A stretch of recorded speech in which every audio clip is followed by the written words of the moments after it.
And then what department did you work in and what was your job?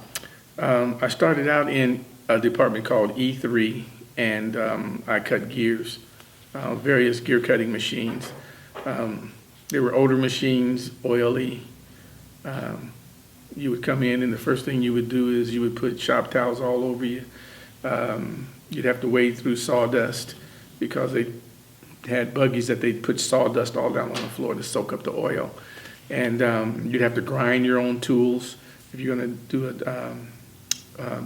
tools that they had then, they didn't have like little inserts. You made your own tools. And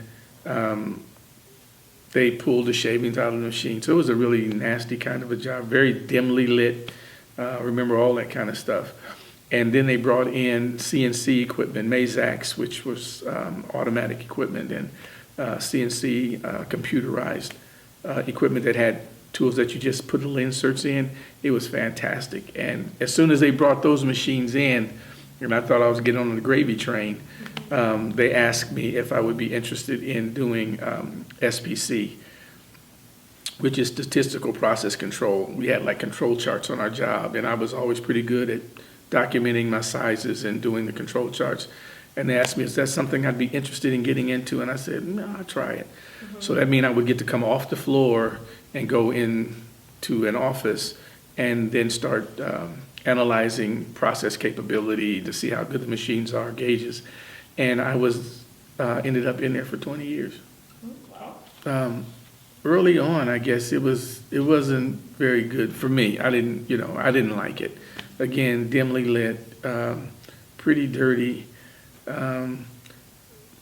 It was a factory, so there was a factory kind of mentality. A lot of factory language, and I wasn't used to a lot of that growing up in a Christian home and those kinds of things.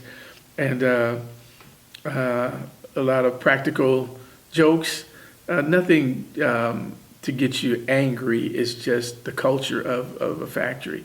So there's some adjusting that I had to get to. But then, I made a lot of friends and those kinds of things. And you kind of got used to the environment and the conditions. And, I just went in and did my job pretty much. That was early on. As time went on, the plant really, really transformed a lot. Lighting, putting in systems that would take the oil away from the machines, and coolant would come in and coolant would go out and be reprocessed and brought back into the machines. They had shaving conveyors that would take the shavings out of the machine and put them in a buggy, so you weren't walking through all those kinds of shave. You didn't have to buy shoes every 3 months and those kinds of things. And you weren't wading through oil. It got clean. It wasn't temperature controlled, but it was clean. It was a lot cleaner, a lot brighter. So I think they were trying to make the plant a little more competitive, I guess, because everybody was doing that kind of a thing. Almost sounds a bit modernized. Yeah.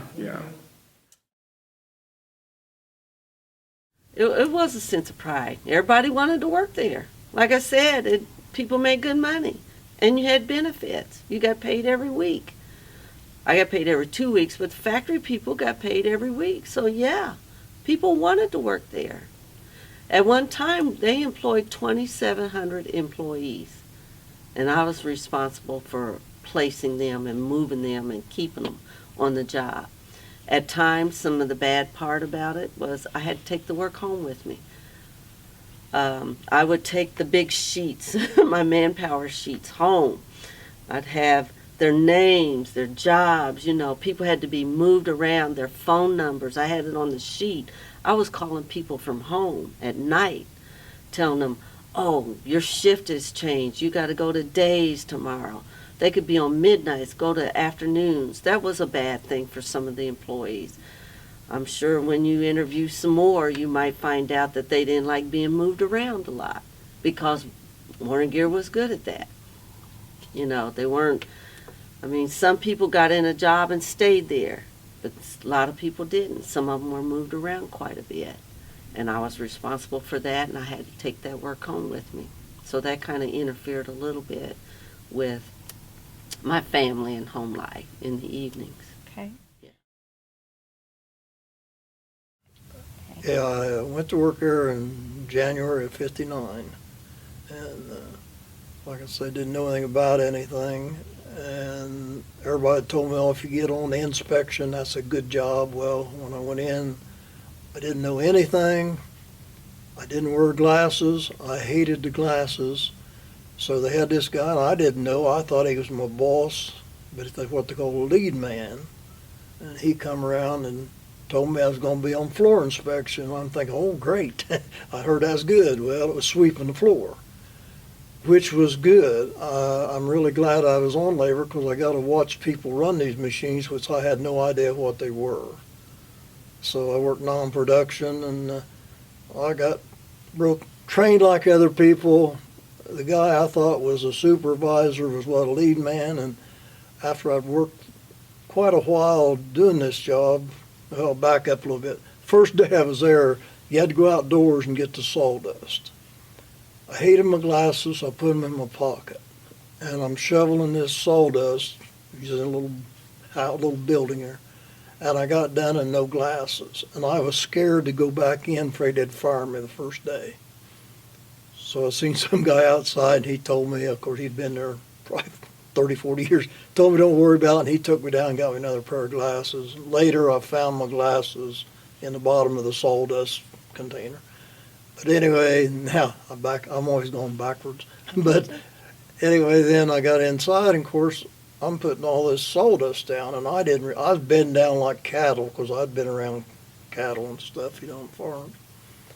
Finally, after about a week, this guy told me, he said, "John, why don't you just put a little layer down because you realize you're the only one doing it and everybody else is throwing on top." So I learned that.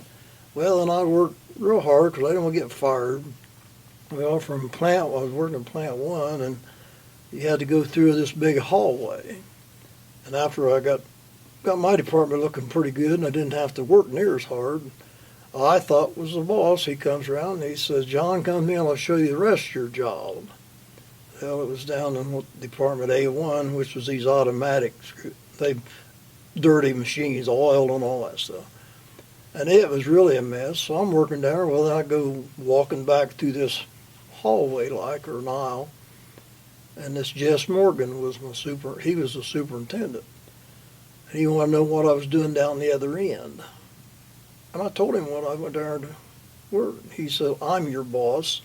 So here I've been doing this other guy's job for a week. But, that's how you learn. Well, the worst part that I didn't understand at first was the smell. It didn't really stink, but it had, my wife could tell you that, my clothes, everything. I've still got some of the old work pants, and they've got that smell to them. You don't notice it after you're in there a while, but it was, I suppose, the cutting water. Of course, they changed all that before I left, or after I left, a lot of it. But it just had a, smell. I'd say that was the worst part. And other than that, just like any other job. Mm-hmm.